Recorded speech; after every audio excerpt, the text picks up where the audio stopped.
पौराणिक कथाओं के अनुसार प्रिया राधा रानी का जन्म माता के गर्भ से नहीं हुआ, बल्कि वह वृषभानु जी की तपोभूमि से प्रकट हुई थी। ब्रह्मवैवर्त पुराण में देवी राधा के जन्म से संबंधित एक कथा का वर्णन मिलता है।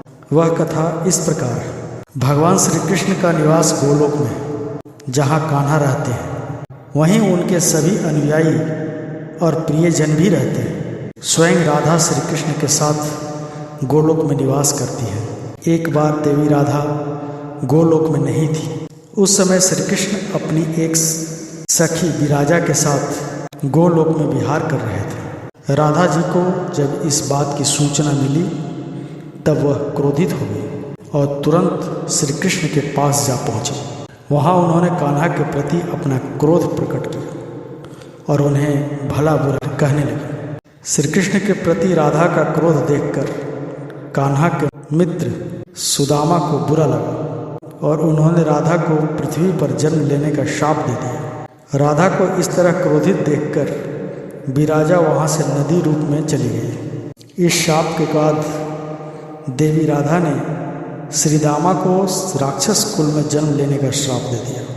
देवी राधा के शाप के कारण ही श्रीदामा ने शंखचूड़ राक्षस के रूप में जन्म लिया। वही राक्षस जो भगवान विष्णु का अनन्य भक्त बना, और देवी राधा ने वृषभानु जी की पुत्री के रूप में पृथ्वी पर जन्म लिया। लेकिन राधा वृषभानु जी की पत्नी देवी कीर्ति के गर्भ से नहीं जन्मी।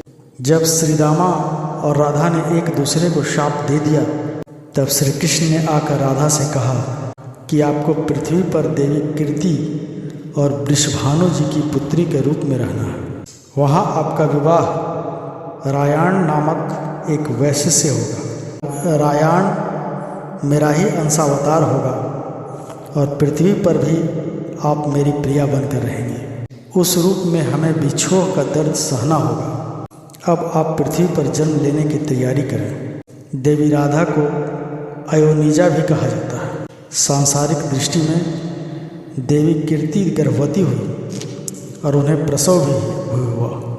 लेकिन देवी कीर्ति के गर्भ से योग माया की प्रेरणा से वायु का प्रवेश हुआ और उन्होंने वायु को ही जन्म दिया। जब वह प्रसव पीड़ा से गुजर रही थी, उसी समय वहाँ देवी राधा कन्या के रूप में प्रकट हो गई।